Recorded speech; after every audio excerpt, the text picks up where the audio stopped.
Good evening, Clemson. Welcome to the Monday Fright Roar. I'm Adelphius. And I'm Captain Willigan. We have your latest Clemson news and Halloween scares. All that and more coming up on the Monster Night Roar.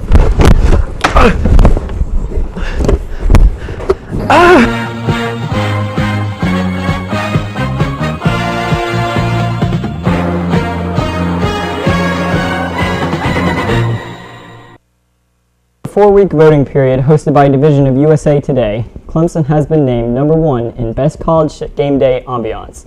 Tigertown beat out the Gamecocks, who came in second, and the #1 BCS-ranked University of Alabama, which was all the way in 10th place. Go Tigers! On an unrelated note, President and Mrs. Barker will be hosting their annual trick-or-treating for Clemson students this Thursday from 7 to 9 p.m. at the President's house. Come by in your costume to get some candy. Those with questions can contact Linda Wofford at 864-656-7464. Drew and Ellie Holcomb will be performing at Tillman Auditorium Friday, December 6th. You can buy your tickets at the Hendrick Student Center Guest Services Desk or at Ticketmaster.com. Adult admission is $16 and student admission is $11. Go ahead and grab your tickets to see this artistic duo. A scientific phenomenon of recent interest known as acoustic levitation is the use of interfering sound waves to form a standing wave that is capable of suspending small objects, such as water droplets, in midair. Clemson researchers have one-upped other experiments and made the water droplets dance. They discovered that by exciting the droplet with ultrasonic waves at harmonics of its resonance frequency, it is possible to alter the shape of the droplet. A link to a video of this can be found on CTV's Facebook page after the show. North and South Carolina's fall foliage experts say that the past few months' weather has paved a way for a beautifully leafy fall. According to Howie Neufeld of Appalachian State University, the early summer rains and the cool September make a great combination for color formation on the autumn leaves. Clemson's own Donald Hagan stated that the heavy rains earlier this year and the current weather patterns will lead to a peak in South Carolina in a few weeks with a potentially longer than average stretch of vibrant fall colors. Now let's go to Emily McGinley with sports. Thanks, guys. I have your spooky sports of the week. Well, that is if you consider it scary that USC won in double overtime to the Missouri Tigers. And the worst part for Mizzou was kicker Andrew Baggett missing their 24-yard attempt to kick a field goal and take the game to a third overtime. USC's starting quarterback, Dylan Thompson, was struggling through the game. So in the third quarter, Coach Spurrier brought Connor Shaw in when they were down 17 points, even though Shaw had a sprained left knee. Shaw was able to relieve the team with bringing 3 touchdowns and contriving 3 fourth-quarter drives that helped the Gamecocks score during their last 5 possessions. Spurrier commented afterwards, "Dylan played awfully well most of the time he's played, but this time it was do or die, and we had no chance in the division if we didn't win this one." And the coach's decision to bring Shaw in was most certainly worthwhile. So South Carolina is 14th and still in the SEC. Our Tigers beat Maryland 40-27, but do not let the score fool you because this game was not pretty. Clemson committed 3 turnovers and was only leading 19-13 going into the fourth quarter. And this is with Maryland having 17 of their players sidelined due to injuries. Coach Sweeney and the players have tried to convince us that they are not dwelling on their loss from Florida State, but they seemed a bit sluggish. And that was probably because Taj Boyd was limited by his first half knee injury that made him wear a brace. And he was not able to lead, but he was still able to lead us by taking a 22-yard touchdown drive with a 12-yard scramble and a 5-yard touchdown run. So we remain being ranked number 9 in the AP polls. We are away this Saturday at 3:30 against the Virginia Cavaliers. Oregon beat UCLA this weekend, and at halftime it was tied up 14-14, which is the only time this season that Oregon was not leading at halftime.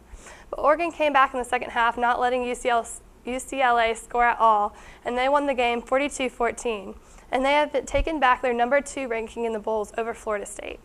Miami beat Wake Forest 24-21, and Miami is ranked 7th and will be facing off against Florida State next week in Tallahassee. With other Clemson sports news, our diving team opened this Saturday, taking first place in both of their events against Georgia Southern and Richmond. And our volleyball team lost to Syracuse Saturday. So our record is now 11-10 and 5-5 in the ACC. Our women's soccer wrapped up their regular season this Saturday, 4-6-2 in the ACC, and losing their final game to number 12th ranked Notre Dame. Men's soccer won to Boston College 3-2 Friday night, and we are now ranked 14th. And with our win to Boston College, this is the first time since 2006 that we have won 10 matches in a season, and it is also our first time since 1998 for winning 5 ACC matches in a single season. So good job, guys. Women's golf also competed their season in the Lamb-Ball Traditional Tournament, finishing 3rd to Duke in Alabama. And for all of our Clemson baseball fans out there, our baseball team has released their 2014 schedule Friday, so you guys can check out their 56-game schedule on ClemsonTigers.com. And that is all for this week's sports update. Notice I'm a fan from 1981 when we won the ACC championship. I still have faith in our Tigers, and all of you guys should too. Now back to you guys. Thanks, Emily. 3 days ago in Lake Elsinore, California, a police officer put on a yellow chicken costume and crossed a few roads in an attempt to see how many drivers fail to yield for pedestrians. Most drivers admitted to not even seeing the officer cross the road. Police conducted this experiment at 5 different locations after the city's residents complained that drivers were not yielding to pedestrians. Recently, at a community college in northern Iowa, an associate math professor's bicycle was severely vandalized. Over the course of 2 days, 2 tires, a seat, a headlight, and a taillight were all heavily damaged. After reporting the incident to the local police, another professor came forward with a photo of the perpetrator in the act. It was a squirrel. The squirrel had caused all the damages solely by chewing. The photo was only linked to the vandal because no one was ever seen in the act. Since the incident, the professor has been parking his bike indoors. Chicago police are currently searching for the man who single-handedly stole nearly 400 pounds of marinated meat last month from a restaurant in the city's north side. The robbery took place around 2 a.m. September 16th. Police are baffled at this bizarre crime, which was luckily caught on video.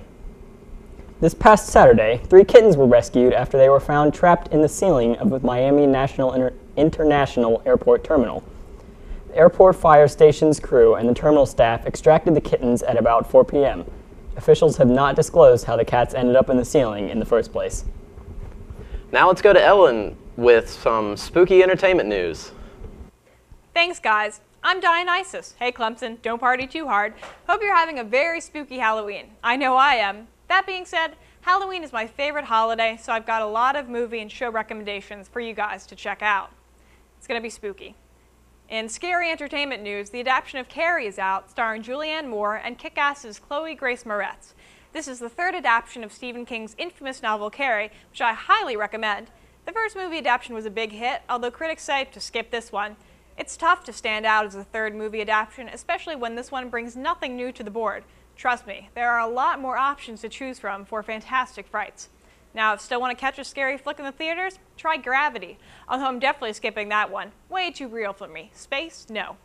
The popular reality TV channel E! is planning a new horror reality show called North by Northwest, which follows the life of Kanye and Kim's spawn, Northwest. The reality show will span from infancy to 21st birthday, roughly 22 seasons. Guest stars will include an aged Miley Cyrus, 40-year-old Justin Bieber, and Kanye is an old guy. Now, hopefully this show will never exist, but in this scary, scary world, you may never know. But now for recommendations. Halloween is an awesome holiday because you can celebrate it in so many ways. Sometimes you don't want drop-dead scary. Sometimes you want to pee your pants. Hey, whatever you go for. Now, if you want a truly scary movie, I recommend The Conjuring, Event Horizon, or The Strangers. Maybe a little bit of Paranormal Activity if you're into it. However, what scares me and what scares you is all relative. Insidious 2 recently came out, sequel to the impressive Insidious, but like Carrie, it fell flat in theaters. Stick to some of the more recent classics for a very good scare. And now, however, if you're looking for some lighter fare, I would suggest Tucker and Dale vs. Evil or Cabin in the Woods. Both offer their share of creepy Halloween fun, but they make light of the spooky spectacles that are surrounding us right now. And of course, everyone is required to watch Hocus Pocus and Halloween Town. It's a given, and if you don't watch them, you hate Halloween, and I don't like you. Tough luck. Now, if you're looking for scary TV shows, there are several options. If you love dark psychological thrillers about cannibals and the FBI, check out Hannibal. My man Hugh Dancy's in that show, so you know I'm all over it. If you're looking for horror with a little bit more camp, a great cast, and one serious badass older lady, look no further than American Horror Story, which is now in its 3rd season. And finally, if you just want an awesome television series with some sci-fi, watch The X-Files. Scully and Mulder will be together forever in my book. And before I go, I just want to remind you, although I love talking about horror movies and TV shows, all made-up things, remember that sometimes reality can be just as strange as fiction. Some say that if you take a midnight trip to Cobb's Way in Anderson, you might see a ghostly masked figure standing in the middle of the road. I don't know. All right, you be careful, kids, and have a very happy Halloween. Thanks, Dionysus. After over a century's worth of scientists failing to determine what exactly makes a tea kettle whistle, 2 Cambridge scientists have pinpointed the cause of the high-pitched whistle. The 2 Cambridge scientists explain. The steam travels up the kettle spout and into a hole that is much narrower than the spout itself. This causes the steam to leave the smaller hole faster than it enters in a tight column. However, the column contains instabilities by the time it reaches the exit of the kettle, and these instabilities cause a slight pressure pulse that forms small vortices of steam that generate the sound waves of the famous comforting whistle. So as the weather cools off and you begin making your pumpkin-flavored tea and other hot beverages, you now know how your tea kettle is able to tell you that it is ready to become your comforting brew. A British climber has come forward with a picture giving more proof to the Yeti's existence.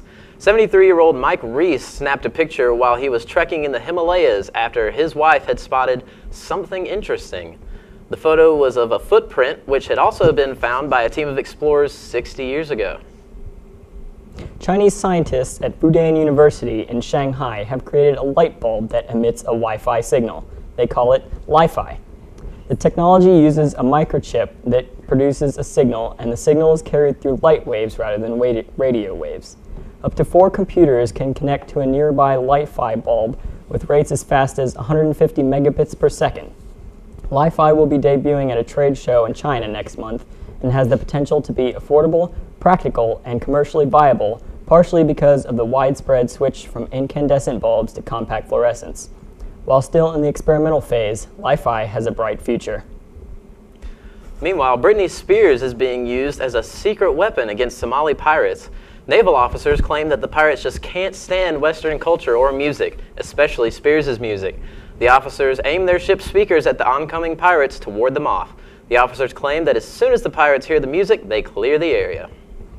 A week before Halloween, the Dean Academy, a secondary school in Gloucestershire, England, was forced to close its doors because of a venomous spider infestation. Nobody was bitten, but local health authorities advised the school to close for the day to take care of the infestation of false widow spiders, a similar-looking relative to the black widow. While the spiders are in fact dangerous, the effects of the bites are not nearly as bad as those of the black widow, and the spiders are not aggressive. Nonetheless, I'd be getting out if my school were overrun by spiders. Now let's go to Kevin the Moose with the weather. And thank you, William. Hello, my name's Kevin the Moose, and I have you today's forecast. We have a temperature of 76 degrees today, and a low of 23 degrees. There seems to be some orange snow falling right now. On Plop, it will be 200 degrees Kelvin, with a low of negative 300 degrees. I feel really bad for Snoop, because on Snoop we have 2 degrees Kelvin, and a high of 55. That's odd. On Snoopy, our glorious day of celebration, it will be a temperature of 12 degrees Kelvin and a high of 98. Be happy for some particularly sunny weather. And on Ham, our final day of the week, it would be a temperature of 306 degrees with no sun. Thank you. Now back to you.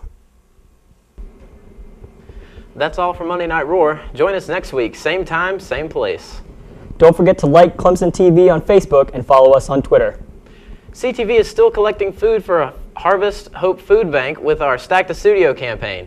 Drop off canned goods and non-perishables at the box in the front of the Student Media Suite on 3rd floor of Hendricks. Good night, Clemson. Have a happy Halloween. Oh God! No! Not again! Not again!